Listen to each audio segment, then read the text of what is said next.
I was going to Johnny Z's flea market store, Rock and Roll Heaven. And I remember Johnny telling me, remember that band Anthrax? Because I did a record with him, and he showed me Fistful of Metal. At that time, I had just started doing a radio show, which was one of the first ever metal shows. Yeah, I liked it, but I didn't love it because I was personally more into melodic stuff, and I loved really great melodic singing.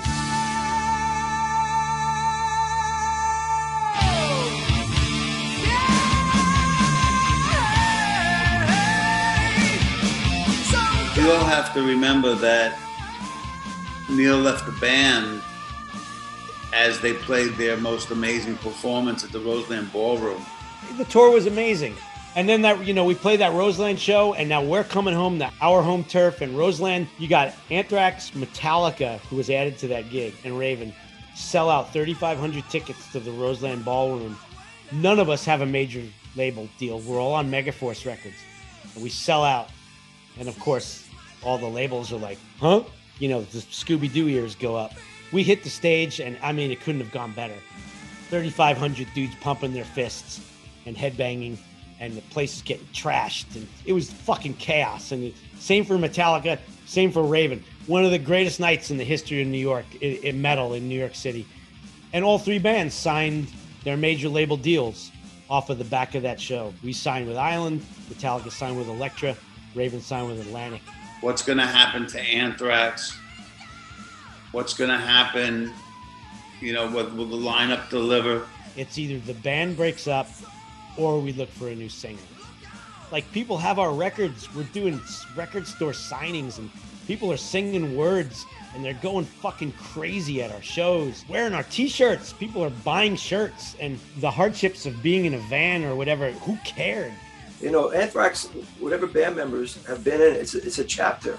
That's the way I feel about it. It's a great chapter. It's a great piece of history for us. They seem to go into a whole new place. They seem to evolve into this unique songwriting. We already had a bunch of songs we were working on. Charlie had really stepped up as a riff writer. Like, who knew Charlie was such a great guitar player, and just had like this well of ideas. The other guys, of course, contributed too, but I would basically come in with the basic framework of a song. That's how we would start to make, an album or a song.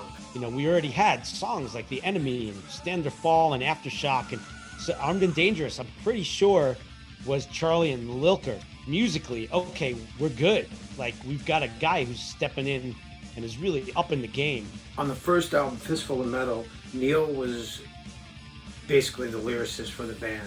Now that Neil was out of the band, someone had to take over that spot. All right, who's writing the lyrics? No hands go up.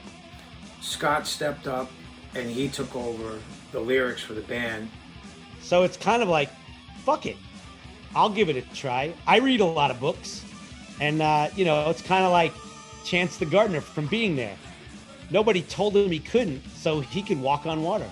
Nobody told me I can't write lyrics, so fuck it, why not? And I had read Being There, so, figured why not? We went into the recording studio without a singer. Towards the end of '84 now, like a couple of months have gone by since August, and Neil was out, and we've got an album's worth of material at this point. And the songs were coming out cool. The four of us were playing. We were rehearsing all the time, new material. And we've got all these songs. And we're like, these are great. We just need a fucking singer. So we went into Spreading the Disease, recording the songs musically. Johnny said, basically, well, look, why don't we start the record? Why don't you guys go up to Ithaca, start tracking the record? And because it's going to take you a couple weeks to track it, and, we'll just keep looking for a singer. Spreading the Disease, produced by Carl Kennedy from The Rods, an amazing group. We had a record deal, it was a major, first thing out, and very intimidated by the whole process. And now we're kind of panicking a little bit, like, all right, what are we going to do? I mean, I think we were looking for the traditional type of guy that had the chops to sing, and also, We were at the point where we were like, look, we can't find anyone. We're going to go the Kiss route.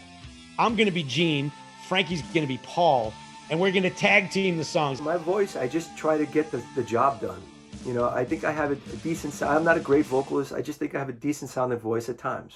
Frankie will be the singer and I'll be the gruffer guy. And that would have been the end of Anthrax. Carl had known Joey. Carl Kennedy had known Joey. And Carl's like, you know, I know a guy. I saw this guy. There's this band called Bible Black. You know, they come through once in a while. He goes, they had this singer. He was really good. You know, they're a cover band. I've got the number of this guy. His name's Joey Belladonna.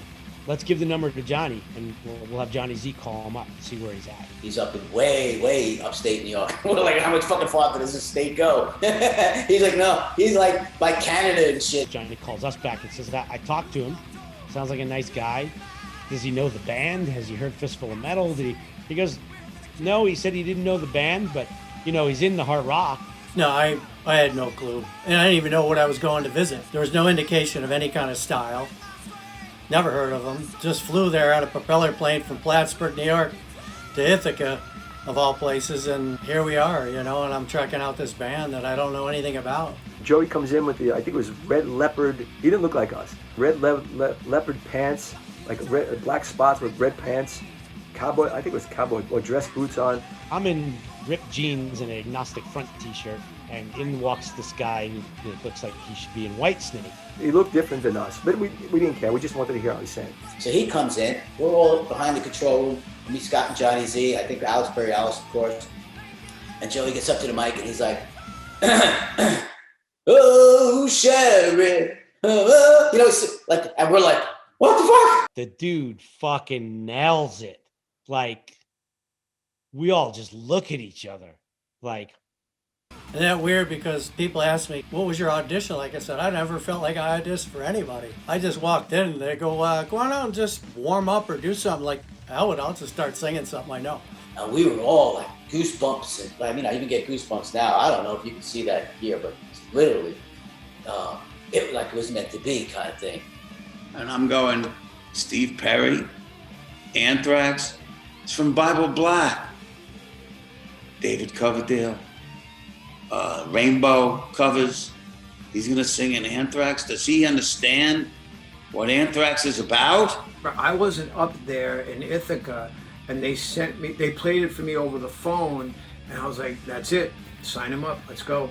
It was kind of nice. I just kind of did my own thing, and whatever came out of my mouth fit what was going on, and it was, I'm sure for them, it might have been something they didn't expect. The first song he sang was a song called Medusa, and he fucking nailed it.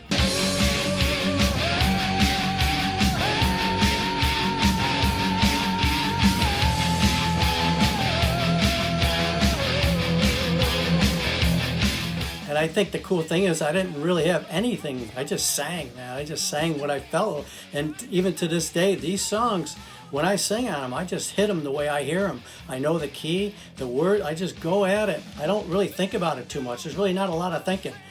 There's really no time to do that, you know? We called them back in the room and we said, hey, you want to hang out? Like, you want to hang out a couple of days and learn some of the tunes and all that? And like, let's see what happens. He's like, yeah, sure. And so like we hung out, you know, a couple more hours and it's time to go to dinner. We're like walking out of the studio and he's got a duffel bag with him. And I said, you have any other clothes with you? You know, cause we don't, just so you know, we don't dress like that, like what you're wearing. We don't wear that on stage. We're just going to be wearing like jeans and t-shirts or just our shorts. He's like, oh, I just put this on figuring I should dress up a little bit. I shouldn't just walked in with ripped jeans and a t-shirt. He's like, I don't dress like this either. It's like he just thought he's going to see a band. He should put on some band clothes. I was like, oh, thank God. I was like, and I'm sorry if I came off like an asshole saying that to you, but you know, we just want you to be comfortable. He's like, oh no, that's the best. I just wear jeans and t-shirts too. Cut to, you know, that's it. He was in the band from that moment. That was it, man. I mean, Joey, when he came into the band, it was right. It just sounded like, that's it. That's the band right there. Don't touch it. I just think the band really have to have something different, special that we have. We really have a chemistry It's just this mixed formula that spits out this type of music that really no one does it the way we do it. We took a break from recording Spreading the Disease to go and do a 2-week run of dates and release this EP called Armed and Dangerous, which was a good thing. I felt that we did put that out because it gave a chance for everyone to hear Joey, and I think it showed the growth, and this is the band now. I remember very clearly going into the flea market one day and Johnny telling me, hey, that band Anthrax, they got a new singer. This guy sings like Steve Perry. I think you're going to really like this now. And he gave me the Armed and Dangerous EP. And I listened to Armed and Dangerous and I heard Joey singing and I was immediately hooked in. It was like a whole different thing to me. And I was like, wow, this is really cool music this heavy with a guy with this kind of voice singing.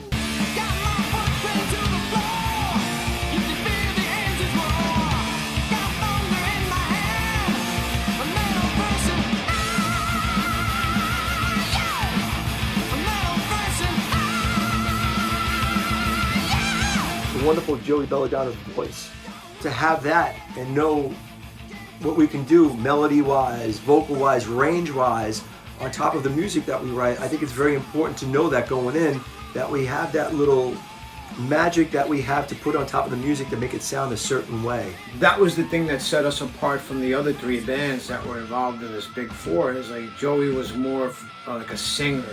He came from that thing, you know. It definitely set us apart from those other bands. So you can have the heaviest of riffs, when we put Joey's voice on top of it, it's going to sound like Anthrax, and I think that's the sound of Anthrax.